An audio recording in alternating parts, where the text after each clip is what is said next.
زندگی احساسات کا نام ہے.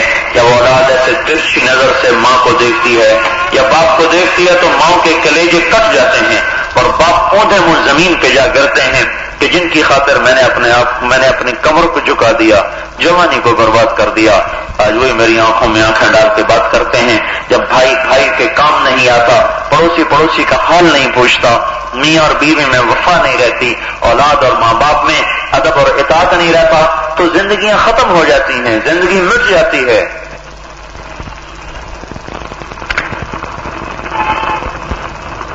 جس گھر میں اخلاق ہوں گے وہ گھر چٹنی سے روٹی کھا کے بھی آباد ہوگا. جس گھر میں اخلاق نہیں ہوں گے وہ گھر سونے چاندی کے مسیریوں پر سو کر بھی وہ گھر برباد ہوگا اور پریشان ہوگا. تو ہم حضرت محمد صلی اللہ علیہ وسلم والے اخلاق کو بنیاد بنائیں اپنے گھروں میں. اس میں چھوٹا بن جانا، معاف کرنا، درگزر کرنا، جھک جانا. ماں باپ زندہ ہو تو ان کی دعائیں لے لو، ماں باپ کی دعائیں لے لو. ہمارے تو چلے گئے، جن کے ہیں وہ قدر کر لو بھائی. یہ دولت ہاتھ سے چلی گئی پھر قوم میں نہیں آئے گی. لیکن ہماری بدقسمتی یہ ہے کہ ہمارے پاس کوئی ایسا تربیت، ماں باپ خود نہیں اپنی عظمت بٹھاتے. اسکول ویسے ہی آج کل کے ذبح خانے ہیں، سلاٹر ہاؤس ہیں، سلاٹر ہاؤس. وہ میں حیران ہوں، وہ اکبر الہآبادی نے کب یہ کہا تھا افسوس کہ فرعون کو کالج کی نہ سوجی. جب کالج جانے والے بھی سر پر ٹوپیاں اور اچکنیں ہوتی تھیں، عام گاڑیاں تھیں، اور اگر لڑکیوں کے الگ تھے، کو ایجوکیشن تو تھی کوئی نہیں، تو اس نے اس وقت 100 سال آگے دیکھ کر کہا افسوس کہ فرعون کو کالج کی نہ سوجی. ہو گیا کیا یوں قتل کے بچوں کے وہ بدنام نہ ہوتا، افسوس کہ فرعون کو کالج کی نہ سوجی. وہ ایسے ہی بچے ذبح کرتا رہا، کالج کھول دیتا خود ہی ذبح ہو جاتا، کالج کھول دیتا خود ہی ذبح ہو جاتا. ہم نے ان کے علوم کے ساتھ ان کی تہذیب کو لے لیا. ہم کوئی اس علم کی نفی نہیں کر رہے، ہم سے بڑی غلطی ہوئی. ہم نے ان کے علم کے ساتھ ان کی تہذیب کو بھی لے لیا، اور ان کی تہذیب ہلاکت تھی تو ہم بھی ہلاک ہو گئے. مہر و وفا اٹھ گئے، محبتیں اٹھ گئیں، الفتیں اٹھ گئیں، ہمدردیاں اٹھ گئیں، غمخاریاں اٹھ گئیں، دلداریاں اٹھ گئیں. تو اولاد نافرمان، بہنوں بہن بھائی کے رشتے ٹوٹ گئے. اللہ تعالیٰ کے نبی نے فرمایا جس کی 2 بیٹیاں ہوں یا 2 بہنیں ہوں، کوئی بیٹیاں نہیں ہوتی، بہنیں ہوتی. آپ نے کہا جس کی 2 بیٹیاں ہوں یا 2 بہنیں ہوں وہ ان پہ خرچ کرتا رہے، اپنی بہنوں پر شادی کے بعد بھی خرچ کرتا رہے یہاں تک کہ خود مر جائے، یا اللہ تعالیٰ اس کی بہنوں کو سکھی کر دے تو اس کے لیے جنت واجب ہو جاتی ہے. اور ہمارے پنجاب میں کیا ہوتا ہے، بہنوں کو حصہ ہی نہیں دیتے، بہنوں کو جائیداد میں حصہ ہی کوئی نہیں. یہ ذمہ دار تو ایسا ظلم کرتے ہیں کیونکہ وراثتی انتقال خود بخود آگے چلا جاتا ہے، تو وہ کیا کرتے ہیں بہنوں سے زبردستی اتروا لیتے ہیں اور اپنے نام انتقال کروا لیتے ہیں. پھر کہتے ہیں انہوں نے معاف کر دیا، انہوں نے معاف کر دیا. اور پتہ نہیں تاجر کیا کرتے ہیں، یہ بھی کوئی نہیں دیتے، میں تو نہیں دیکھا، شاید دیتے ہوں لیکن وہ جو جہیز دے دیا اسی کو برتن دیتا، سب کو دیتا ہے. بیٹیوں کو حصہ دینا اگر ماں باپ جان بوجھ کے دے کے نہیں مرے اور ان کی نیت میں فطور تھا کہ بچوں کو دینا ہے، بچیوں کو نہیں دینا، تو اگر یہ بیٹیوں کو حصہ دیے بغیر مر گئے تو زمین آسمان یہ سجدوں سے روشن کر دیں تو بھی دوزخ سے نہیں بچ سکتے. اور جن بھائیوں نے ظلم کر کے بہنوں کا حصہ چھین لیا، ساری زندگی ایک ٹانگ پہ کھڑے ہو کے بندگی کرتے رہیں، یہ جہنم سے نہیں بچ سکتے. یعنی پوری زندگی بتائیے، ایک معاشرت بتائیے، تھوڑا باہر نماز پڑھی، چلا لگا دیا، چل میرا بھائی حج کر لیا، عمرہ کر لیا، بابا ٹھیک ہو گیا، مسجد بنا دی، لے لو بھائی مسجد بنا لو. ایک زندگی دی، کتنی خوبصورت زندگی دی. عورت کو حق دو، بیوی کو حق دو، بیٹی کو حق دو، بہن کو حق دو. میرے استاد ہیں مولانا جمشید صاحب، ہم نے ان سے بہت سی چیزیں پڑھی. ایک دن میں ان کے لیے شہد لے کر گیا، مجھ سے فرمانے لگے کہاں سے لیا ہے؟ میں نے کہا جی اپنے باپ سے اتروایا. اب ان کا سوال دیکھو، فرمانے لگے تمہارے باپ نے اپنی بہن کو زمین میں حصہ دیا تھا؟ کیا سوال کر رہے ہیں؟ تمہارے باپ نے اپنی بہن کو زمین میں حصہ دیا تھا؟ میں نے کہا جی اللہ کا شکر ہے میرے باپ کی بہن ہی کوئی نہیں تھی، ہوتی تو بالکل نہ دیتا، ہوتی تو بالکل نہ دیتا، مجھے پتہ ہے سارے ذمہ داروں کا۔ میں نے کہا جی میرے باپ کی بہن ہی کوئی نہیں تھی، 2 بھائی تھے صرف۔ کہا اچھا تو تیرے دادے نے اپنی بہنوں کو حصہ دیا تھا؟ اب میں نے کہا جی وہ کیوں پوچھتے ہیں جو میں پیدا ہی نہیں ہوا، لا یکلف اللہ نفسا الا وسعها۔ اب آپ اتنا پیچھے تو نہ جائیں کہ جس کی میں کوئی دلیل بھی نہ لا سکوں، یہ میں ضمانت دیتا ہوں میرے باپ کی بہن کوئی نہیں تھی۔ کہنے گا اچھا ٹھیک رکھ دو۔ اتنی احتیاط فرمائی لیتے ہوئے اور اتنے آرام سے یہ بہنوں کے حصے کھا جاتے ہیں جیسے ان کی ماؤں نے نہیں جانا، کہیں باہر سے لے کر آئے تھے۔ تو اللہ کا نبی ایک معاشرت دے کر گیا، ایک زندگی دے کر گیا۔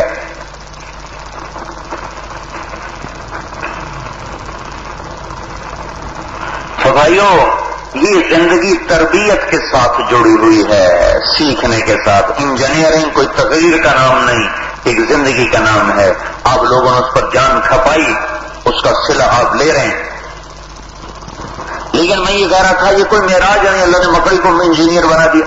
شہد کی مکھی کیسا گھر بناتی، کوئی ایسا گھر بنا کے دکھا، کیا خوبصورت گھر۔ پھر وہ تو انجینئر ہے، ڈاکٹر بھی ہوتی ہے، کیسا خوبصورت وہ بناتی ہے، اس کو کیسے وہ غلاظتوں سے پاک کرتی ہے۔ ساری دنیا کے شربتوں پر لکھو تو ایکسپائری ڈیٹ ہے 2003 مینوفیکچرنگ، ایکسپائری ڈیٹ کا ہے 2006، اس کے بعد استعمال نہیں کرنا۔ چھاپے پڑ رہے میڈیکل سٹوروں پر، تم نے اوور ڈیٹ دوائیں رکھی، شربت رکھے، پکڑو ان کو۔ شہد اللہ نے بنوا دیا ایک چھوٹے سے انجینئر سے، ایک چھوٹے سے ڈاکٹر سے۔ اس کے 2 پر ہیں، اس کے منہ میں چھوٹی چھوٹی 2 فیکٹریاں ہیں، چھوٹی چھوٹی 2 فیکٹریاں ہیں، 2 گلینڈز ہیں، بس 2 گلینڈز ہیں چھوٹے چھوٹے، جس کے اندر وہ شہد وہ ارک جا کے شہد بنتا ہے، وہ رک جا کے شہد بنتا ہے۔ اب پھر جب اس کو اپنے اس میں ڈال دیتی ہے نا چھتے میں، پھر وہ کچا ہوتا ہے، کچا، اس میں کچھ پانی کی آمیزش ہوتی ہے۔ تو ان کو یہ بھی پتا ہے کہ پانی بخارات بن کے ہوا کے ذریعے سے اڑتا ہے، پر اپنے پنکھے چلا دیتی ہیں، ایسے پر ہلانا شروع کر دیتی ہیں، ایسے پر ہلتے ہیں تو وہ شہد کا پانی سک ہو کر ہوا میں اڑ جاتا ہے۔ اس کے بعد یہ شہد 1000 سال بھی پڑا رہے خراب نہیں ہوگا۔ لاؤ کوئی ایسا ڈاکٹر، کوئی ایسا انجینئر، کوئی ایسا سائنسدان ایک قطرہ شہد بنا کے دکھا۔ تو بھائیو زندگی سیکھنے کی، حضرت محمد صلی اللہ علیہ وسلم کی زندگی ہے جس کو ہم سیکھنے کی دعوت دے رہے ہیں۔ پھر ہمارے نبی کی دوسری نسبت یہ ہے کہ ہم سے مطالبہ اللہ کا یہ ہے کہ تمہارا یہ نبی آخری نبی ہے، اس کے بعد اور کوئی نبی نہیں ہے، یہ آخری نبی ہے۔ تو ساری دنیا کے انسانوں تک اس پیغام کو پہنچانا، اس مبارک زندگی کو پہنچانا، ھذا بلاغ للناس، یہ بھی تمہارے ذمہ ہے۔ اس کو بھی گلی گلی لے کر پھرنا یہ تمہارے ذمہ ہے۔ پوری دنیا میں اس کی صدا لگانا یہ ہمارے ذمہ ہے۔ ہم انجینئر تو بنے 25 سال کی عمر میں، اور کلمہ مل گیا ماں کی گود میں، اذان ملی، اقامت ملی ماں کی گود میں۔ پہلا کام یہ ہوا ایک کان میں اذان دی، ایک کان میں اقامت کہی گئی۔ ہمیں یہ بتایا گیا کہ تو پیغام حق کا داعی ہے، پیغام حق کا مبلغ ہے، پوری دنیا میں پیغام حق کو پہنچانا یہ تیری ذمہ داری ہے۔ کنتم خیر امت، اللہ تعالیٰ ہمیں کہہ رہا ہے شاباش تم بڑے اچھے ہو۔ ہم کیوں اچھے ہیں کہ اخرجت، تم نکالے گئے ہو، کہاں للناس، لوگوں کے نفع کے لیے۔ کیا کرتے ہو؟ تأمرون بالمعروف، بھلائیاں پھیلاتے ہو، اور کیا کرتے ہو؟ وتنہون عن المنکر، برائیاں مٹاتے ہو، اور کیا کرتے ہو؟ وتؤمنون باللہ، اللہ پہ ایمان لاتے ہو۔ اس میں ایک مطلب ہے جو میرے سمجھ میں آتا ہے کہ اس میں اللہ تعالیٰ تؤمنون باللہ سے مراد ہے کہ تم اس ساری محنت کا صلہ مجھ سے لیتے ہو، لوگوں سے کچھ نہیں لیتے ہو۔ یہ ہماری عزت کیا ہے؟ کنتم خیر امہ، شاباش تم بڑے اچھے ہو۔ کس وجہ سے؟ اخرجت، نکالے گئے۔ اخرجت کا لفظ جو ہے نا، اخرجت یہ مجہول آیا ہے، نکالے گئے۔ نکالنے والا کون ہے معلوم نہیں، نکالے گئے۔ اور اخرجت باب افعال میں سے آیا ہے۔ یہ ایک بڑا خوبصورت مطلب یہاں دے رہا ہے جو میں یہاں آپ کی خدمت میں عرض کرنا چاہتا ہوں۔ ہمارے جب شادی ہوتی ہے نا، کہیں کارڈ ڈاک سے بھیجتے ہیں کہیں نوکر بھیجتے ہیں، کہیں خود چل کے جاتے ہیں. جہاں قریبی تعلق ہوتا ہے تو ہم خود جاتے ہیں کہ جناب آپ ہمارے ہاں تشریف لائیں. یہ ہوتا ہے نا بھائی ہمارے ہاں، جہاں قریبی تعلق ہو وہاں خود کارڈ لے کے جاتے. ابھی کرتے کہ نہیں؟ یہ جو نا اخرجت یہاں یہ مطلب دے رہا ہے کہ اے میرے محبوب کی امت، تمہارا رب تمہیں خود بلانے آیا ہے کہ آؤ میرے پیغام کو دنیا میں پھیلاؤ، اب تو گھر سے آ جاؤ. یہ اخرجت اس معنی ہمیں بلانے اللہ ہے، آ جاؤ اے امت محمد آ جاؤ. انجینئر تو بنے 25 سال میں روکتا نہیں ہوں، لیکن تمہارا اصل کام انجینئر بننا نہیں، تاجر بننا نہیں، ڈاکٹر بننا نہیں، ذمہ دار بننا نہیں، کاروباری بننا نہیں، حکمران بننا نہیں. تمہارا اصل کام میرے پیغام کو دنیا میں پہنچانا ہے. کنتم خیر امت، بہترین امت ہو تم. پھر اللہ تعالیٰ کا نبی ارشاد فرما رہا ہے بلغوا انی ولو آیا، تمہیں ایک بات بھی آتی ہے تو آگے پہنچاؤ. پھر اللہ کا نبی فرما رہا ہے فلیبلغ الشاہد الغائب، میرا پیغام غائبین تک پہنچاؤ. پھر اللہ تعالیٰ کا نبی ارشاد فرما رہا ہے الا وان ربی داعی وانه سائلی هل بلغت فاقول یا رب قد بلغت فلیبلغ الشاہد الغائب.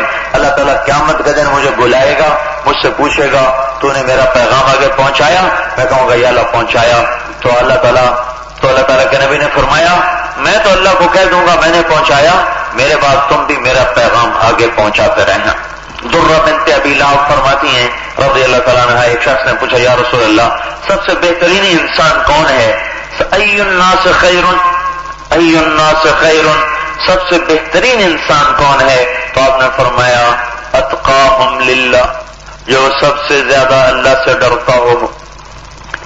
آمرہم بالمعروف وانہاہم عن المنکر واوصلہم للرحم، جو سب سے زیادہ بھلائی پھیلاتا ہو، سب سے زیادہ برائی مٹاتا ہو، سب سے زیادہ رشتہ داروں سے اچھا سلوک کرتا ہو اور اللہ سے ڈرتا ہو، یہ سب سے بہترین مسلمان ہے، سب سے اچھا مسلمان ہے. ای الناس خیر، سب سے بہترین مسلمان. پھر اللہ کے نبی نے ارشاد فرمایا یلون یومئذ بالکتاب والسنہ کالسابقین الاولین من المہاجرین والانصار، آخری زمانے میں جو میرے دین کی دعوت دیں گے خالی باتیں ہی کریں گے، باتیں، القائلون، جو خالی اس کی باتیں کریں گے وہ بھی قیامت کے دن میرے بڑے درجے کے صحابہ کے ساتھ اٹھائے جائیں گے.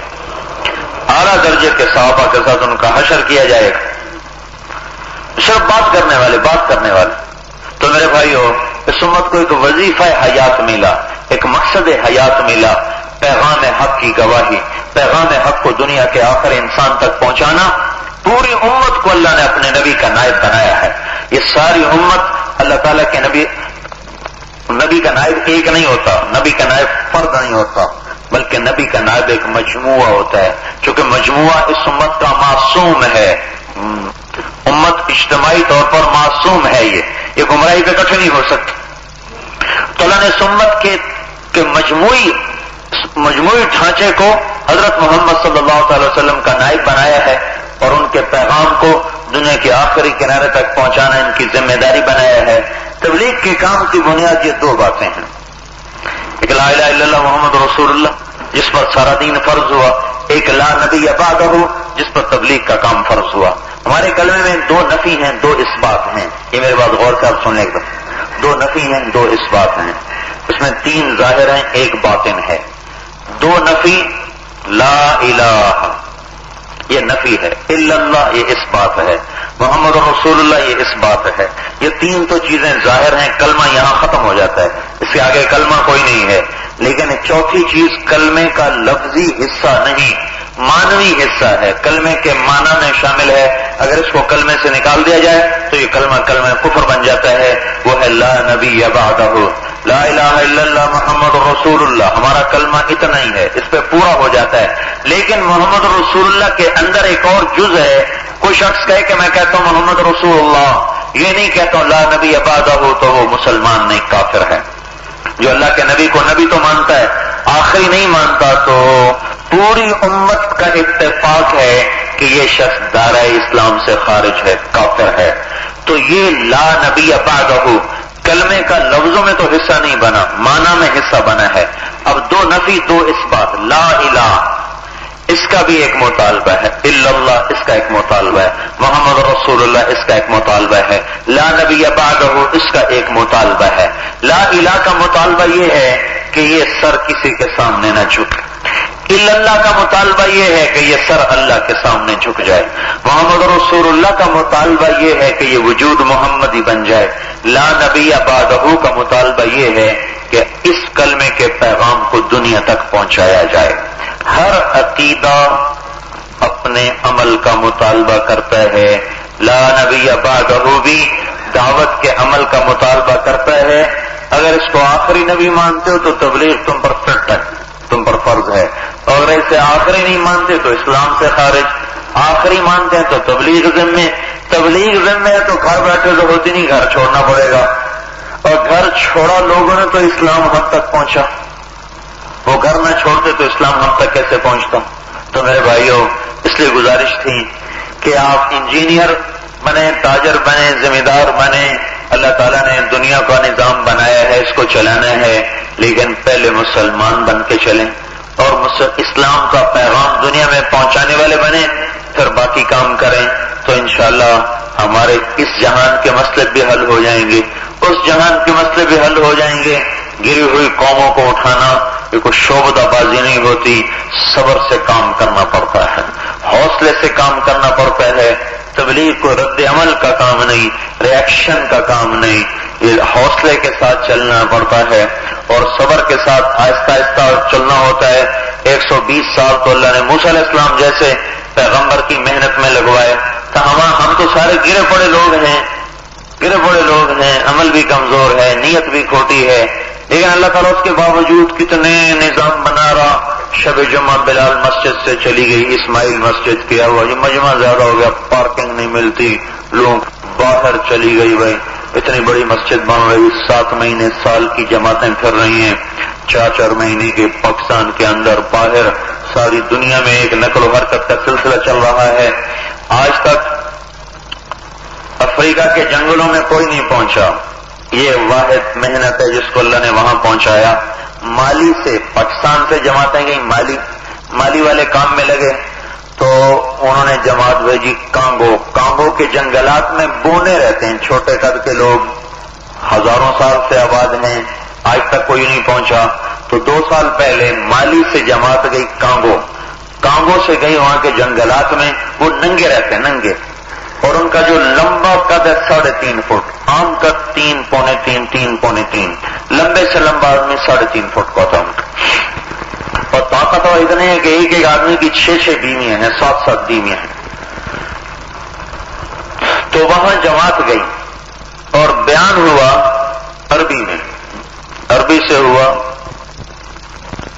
فرانسیسی میں ترجمہ، فرانسیسی سے ہوا ہاؤسا میں، ہاؤسا سے ہوا ہاؤسا افریقن زبان، پھر ہاؤسا سے ترجمہ ہوا جنگلی زبان میں۔ 4 واسطوں سے ان کو بات پہنچی، پہلی مجلس میں 127 آدمی مسلمان ہوئے، 2 برس پہلے کی بتا رہا ہوں۔ اور اب جو اس جماعت میں خود گیا ہوا تھا آدمی، وہ مجھے حج میں ملا، جو آدمی اس جماعت میں تھا اس کا نام حسن، وہ مالی کا ہے، بڑا عالم ہے، ریاض میں رہتا ہے، PhD کر لی ہے، آگے کچھ اور پڑھ رہا ہے، تبلیغ میں بھی بڑا متحرک ہے، علم میں بھی بڑا مقام ہے۔ وہ خود اس جماعت میں گیا تھا، تو وہ ہم بیٹھے تھے مکہ مکرمہ میں، تو ایک شیخ جبران ہے، وہ آئے، بڑے عالم ہیں مدینہ کے، کہنے کہ میں آج جدے گیا تھا تو وہاں کے علماء ملنے کے لیے آئے، انہوں نے کہا ہمیں تبلیغ پہ بڑے اعتراضات ہیں۔ میں نے کہا پہلے یہ کارگزاری سن لو پھر اعتراض کرنا۔ انہوں نے کہا بتاؤ، کہ وہ کانگو کا حال سنایا کہ اس طرح کانگو کے جنگلوں میں 127 سے بڑھ کر اب 3000 مسلمان ہو چکے ہیں، 3000 ہو چکے ہیں، اور انہوں نے کپڑے پہن لیں۔ جب ان کو پہلی دفعہ کپڑے پہنے وہ پریشان ہو گئے، یہ ہمیں کیا تم نے کر دیا کہ چکر میں ڈال دیا، تو اچھے خاصے آزاد تھے۔ پچھلے سال ایک آدمی حج پہ آیا، ان دونوں میں سے ایک آدمی حج کر کے گیا، تو وہ جو شیخ حسن تھے انہوں نے وہاں بڑے بڑے علماء کو ملایا، تو پہلی دفعہ یہ رائمنڈ کی چھوٹی سے نظام الدین کی چھوٹی سی بستی سے اٹھنے والی آواز کو اللہ تعالیٰ نے افریقہ کے گھنے جنگلوں میں داخل کیا جہاں کوئی نہ پہنچ سکا پچھلے 1400 سال. پھر مالی میں ایک صحرا ہے جہاں کوئی سلامت گزر نہیں، جو جاتا قتل کر دیتے، لوٹ لیتے ہیں، قتل کر دیتے ہیں، لوٹ لیتے ہیں. تو پاکستان سے ایک جماعت چلی پیدل. اب یہ دوسری کارگزاری سنا رہا، ایک موریتانیہ کا عالم سنا رہا، اس کا نام بھی حسن، جو میں نے پہلی کارگزاری سنائی اس کا نام بھی حسن. یہ ابھی مکے میں جو ہماری ملاقات ہے وہ آپ کو بتا رہا ہوں. ان کا مالی میں پاکستان کی جماعت چلی، صحرا کا رخ تھا، انہوں نے کہا ادھر نہ جاؤ، قتل کر دیتے. آج تک کوئی زندہ نکلا نہیں. انہوں نے کہا ٹھیک ہے، ہمارا مرنا ہی مطلوب ہے، جائیں گے ادھر ہی. اس صحرا میں چلے تو بڑی مشقت کا تھا، ان کے بس میں نہیں تھا، لیکن وہ تھوڑے مانوس ہوئے. پھر انہوں نے موریتانیہ والوں کو کہا کہ یہاں تم جماعتیں بھیجو، ہمارا بس نہیں ہے، صحرا ہے. تو موریتانیہ کے صحرا میں جو تبلیغ کا کام ہو رہا ہے وہاں سے جماعتیں صحرا میں آئیں. مالی کے صحرا میں 1 سال کے اندر 17,000 آدمیوں کا وقت لگ گیا، اور 1 سال کے اندر سارا وہ تبلیغ میں آ گئے. ابھی مالی کے لوگ آئے ہوئے تھے 70 کے قریب، ان میں سے آدھے صحرا سے اٹھ کر آئے ہوئے ہیں. مالی کے صدر نے موریتانیہ کے صدر کا شکریہ ادا کیا کہ آپ کی بڑی مہربانی، آپ نے ہمارے جنگل کے لوگ وحشی وہ سیدھے کر دیے. اس کو پتہ بھی نہیں تھا کہ کیا ہوا. ہم نے کب سیدھے کی ہے؟ کہ وہ تمہارے ملک سے تو جماعتیں آئیں. کہ کون سی جماعت ہے؟ کہ وہ جو بستر اٹھاتی ہیں، بستر اور پگڑیاں باندھتی ہیں، پگڑیاں، وہ آئے تھے، انہوں نے ہمارے سارے وہ صحرا کے لوگوں کو سیدھا کر دیا. وہ تو موریتانیہ کے صدر نے کہا اچھا وہ تبلیغ والے جماعت الدعوہ. اس طرح صحراؤں میں اللہ نے بات کو پہنچایا. بات بلال مسجد میں ہو رہی کر یہ تقریریں کرتے ہیں، اس سے کیا ہوتا ہے؟ بستر اٹھائے کرتے ہیں، اس سے کیا ہوتا ہے؟ یہ تو ایسے مڑ کرتے ہیں، اس سے کیا ہوتا ہے؟ کیونکہ ہمارا ایک عرصہ ہو چکا ہے، ہمارا ذہن تحریکی بن چکا ہے. ہم کسی مثبت چیز کو اور کسی سلجھے ہوئے طریقے سے کسی چیز کو لے کے چلنا، اس میں کوئی انقلاب ہمیں نظر نہیں آتا. میرے بھائیوں، روزانہ درخت بڑھتا ہے، کبھی شور نہیں ہوا. کبھی سنا شور کہ شوں شوں کی آواز آ رہی ہو، کیا ہوا؟ مکی کا درخت 2 انچ آگے بڑھ گیا. اور کبھی وہ شوں شوں کی آواز آئی ہو، کیا ہوا؟ کا پھول کھل گیا. پھول بھی کھلتے ہیں، کلیاں مہکتی ہیں، شور کوئی نہیں ہوتا. ہمیشہ درخت کے کٹنے کا شور ہوتا ہے، درخت کے بڑھنے کا شوق نہیں ہوتا. عمارت کے اس کے درخت کے بڑھنے کا شور نہیں ہوتا، کٹنے کا شور ہوتا ہے. عمارت کے دیوار کے بننے کا کوئی شور نہیں، دیوار کو گرانے سے دھڑام کی آوازیں آتی ہیں اور ہتھوڑوں کے پڑنے کی آوازیں آتی ہیں. توڑنے پر شور ہے، بنانے پر شور نہیں. تبلیغ کے کام میں نہ کوئی زندہ باد، نہ کوئی مردہ باد، نہ کوئی جلسے، نہ کوئی جلوس، نہ کسی کے خلاف کوئی بات، نہ گالی، نہ گلوچ. وہ کہتا یہ کیا ہے؟ یہ تو کچھ بھی نہیں ہے، تو ایسے ہی ہے. چونکہ پچھلے 55 سال سے ایک ذہن بن چکا ہے کہ جہاں خوب ہنگامہ ہو کہتے یہ ہے انقلاب. بعض لفظوں پہ بڑا ظلم ہوا ہے، اپنے مجاز میں اتنے استعمال ہوئے ہیں کہ ان کا اصلی مطلب ختم ہی ہو گیا. انقلاب یہ عربی کا لفظ ہے. یہ قلب پر الف نون لگا ہوا ہے. قلب کہتے ہیں دل کو. جب اس پر الف نون آ گیا تو اس کا مطلب ہے پلٹ جانا، دل کا بدل جانا. دل کے بدل جانے کو انقلاب کہا جاتا ہے. دل کے بدل جانے کو انقلاب. تبلیغ میں یہ انقلاب آ رہا ہے، لیکن یہ لفظ اتنا استعمال ہوا مجاز میں کہ اب انقلاب کا مطلب ہے کوئی جلسہ ہو رہا ہو، کوئی جلوس نکل رہا ہو، کوئی حکومت ٹوٹ رہی ہو، کوئی بغاوت ہو رہی ہو، کوئی سڑکوں پہ لوگ آ چکے ہوں، مار کاٹ ہو رہی ہو، کہتے ہیں انقلاب آ گیا، انقلاب آ گیا. یہ مجازی مطلب ہے. حقیقی مطلب ہے دل کا بدل جانا، لیکن یہ اس میں استعمال ہی نہیں ہوتا. جیسے ایک اور مثال دیتا ہوں، پھر میری بات اور واضح ہوگی. وہ برباد ہو گیا ہے، جو جس آدمی کا نقصان ہو جائے کہتے ہیں برباد ہو گیا. اور برباد کا مطلب کیا ہے؟ شاید آپ نے کسی نے بھی نہ سنا ہو. برباد 2 لفظ ہیں، یہ 2 لفظ ہیں، یہ فارسی کا لفظ ہے. 2 لفظ برباد۔ یہ ہوا چل رہی ہے نا، ہوا چل رہی، تنکا جب ہوا میں اڑتا ہے نا تو اس کو کہتے ہیں برباد، ہوا کے اوپر اڑنے والا، ہوا میں تیر جانے والا، ہوا میں بکھر جانے والے کو کہتے ہیں برباد۔ ہوا کے اوپر برباد، ہوا کے اوپر۔ کبھی یہ مطلب سنا آپ نے؟ تو وہ جو کسی کی مل بیٹھ جائے گا تو برباد ہو گیا، کیوں؟ ہوا میں اڑ گیا، اس کی مل ہوا میں اڑ گئی تھی۔ کسی کی ٹیکسٹائل بیٹھ جائے گا تو وہ تو بیچارہ برباد ہو گیا، کیوں؟ اس کی ٹیکسٹائل ہوا میں اڑتی جا رہی، یا وہ ہوا میں اڑتا جا رہا تھا۔ یہ میں نے آپ کو مثال دی ہے، انقلاب برباد۔ برباد اپنے مجاز میں اتنا استعمال ہوا ہے کہ اصل معنی آج آپ پہلی دفعہ سن رہے ہیں۔ مجاز کیسے ہے؟ جس نے یہ لفظ بنایا ہوگا، مجھے تو پتہ نہیں کیسے بنایا ہوگا، لیکن میں سوچتا ہوں کیسے بنایا ہوگا۔ اس نے دیکھا تنکا ہوا میں اڑا، بے نشان ہو گیا، پتا ہوا میں اڑا، بے منزل ہو گیا، کاغذ ہوا میں اڑا، بے راہ ہو گیا۔ تو جیسے جب کسی کا نقصان ہو جاتا ہے تو وہ بھی بے نشان ہو جاتا ہے، وہ بھی بے مقصد بے منزل ہو جاتا ہے، کوئی اس کا پرسان حال نہیں ہوتا، کوئی پوچھنے والا نہیں ہوتا۔ تو اس نے غالباً کہا ہوگا برباد، جیسے ہواؤں میں اڑنے والا پتا بے منزل ہو جاتا ہے، جس کی دنیا لٹ جاتی ہے وہ بھی بے منزل ہو جاتا ہے، سگے بھائی بھی پوچھنا چھوڑ دیتے ہیں، اس لیے اس نے کہا ہوگا برباد۔ پھر وہ ایسا استعمال ہوا کہ آج یہ پڑھا لکھا طبقہ بھی حیران ہو کے دیکھ رہے گی یہ مولوی صاحب کیا کہہ رہے ہیں، برباد۔ یہی حال انقلاب کے ساتھ ہوا ہے۔ ہم کہتے ہیں تبلیغ انقلابی کام ہے، کہتے جاؤ جاؤ کیسی بات، تمہیں تو کوئی نعرہ لگانے نہیں آتا، تم کیا انقلاب لو؟ چونکہ وہ نعرے لگانے کو انقلاب سمجھا ہوا۔ تو بھائیو، یہ وہ کام ہے جو درخت کی طرح خاموشی سے بڑھتا ہے، موتی کی طرح صدف میں خاموشی سے پروان چڑھتا ہے۔ جب پورا ہے ساری دنیا کے انسان اللہ کی طرف پھر جائیں، پوری دنیا کے انسانوں تک اللہ کا پیغام پہنچے، یہ ہماری آپ کی محنت اور کوشش ہے۔ ہم اس کے لیے وقت مانگتے ہیں، نہ کہ اپنی ذات کے لیے یا بلال مسجد کے لیے یا تبلیغی جماعت کے لیے۔ اس کے لیے آپ بھائیوں کہ تو اپنی پوری زندگی میں اللہ کے رسول کے طریقوں کو لاؤ۔ میں نے آپ کے سامنے تفصیل کے ساتھ ایک جو چیزیں زندگی کی ضروریات ہیں سامنے پیش کی، صرف نماز تک بات نہیں رکھی، معاشرت کو بھی بتایا ہے، نیت کو بھی بتایا ہے، آپ کے اپنے پیشے اور شعبے کو بھی بتایا ہے، ایمانیات کو بھی بتایا ہے، اللہ سے لینے کا راستہ بتایا ہے۔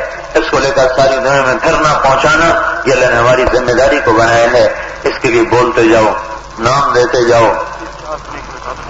4 مہینے اس کے لیے ہم مانگتے ہیں کہ 4 مہینے لگا کر اس کو سیکھا جائے۔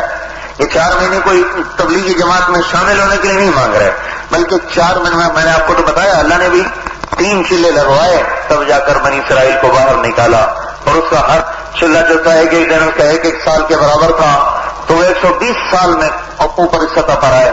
ہم کہتے 4 مہینے لگا کر سیکھا جائے، مقام پر رہ کر 40 دن ایک دفعہ لگائے جائیں، سال میں مہینے میں 3 دن، پھر اپنے جمعرات کو اسماعیل مسجد جائیں تو انشاءاللہ یہ مستقل طور پر کرتے رہیں گے تو اللہ تعالیٰ آپ کے لیے راہیں نکالتا رہے گا۔ اب آپ نام لیتے جاؤ یا نام لکھ لیں پھر دعا کرا لیتے ہیں۔ بولو بھائی، دروازہ کھول دے، اتنے ہزاروں بچے تیرے سامنے بیٹھے، یا اللہ تجھے منانے کے لیے آئے بیٹھے، تیرے نبی کا وفد بن کے آئے بیٹھے، انہیں مردود نہ فرما، محروم نہ فرما، اے اللہ ہمیں دھتکارنا، کوئی اور تو ہے نہیں، تو بھی در بند کر لے تو جائیں گے کہاں یا اللہ؟ ہماری بے بسی دیکھ یا ہماری بے قسم پرسی دیکھ یا اللہ، ہماری ذلتوں کو دیکھ یا اللہ، ہمارے بچوں کا تڑپنا دیکھ یا اللہ۔ اے اللہ مہربانی فرما، مہربانی فرما، ہدایت کی ہوا چلا دے، دین کو زندہ کر دے، ان باطل فضاؤں کو بدل دے، ان نوجوانوں کو قبول کر لے، ان بچے بچیوں کو قبول کر لے، ان کے دلوں میں ایمان کی شمع فروزاں کر، ان کے انگ انگ میں سے حضور کی سنتوں کے چشمے بہا دو، ان علم و حکمت کے دریا ان پر کھول دے یا اللہ، اس یونیورسٹی کو علم و عمل کا نمونہ بنا دے یا اللہ، دین و دنیا کی رہبری ان کو نصیب فرما دے یا اللہ، انہیں تو علم بھی نصیب فرما، اخلاق بھی نصیب فرما، ان نوجوانوں کو سارے عالم میں دین کا پھیلانے والا بنا اس پورے ملک کی حفاظت فرما، حدود کی حفاظت فرما، سرحدوں کی حفاظت فرما. ہم بے بس ہیں یا اللہ، سپردم بطو مایا ایسے شرا، ہمارے پاس کچھ نہیں رہا، تیرے سپرد کرتے ہیں.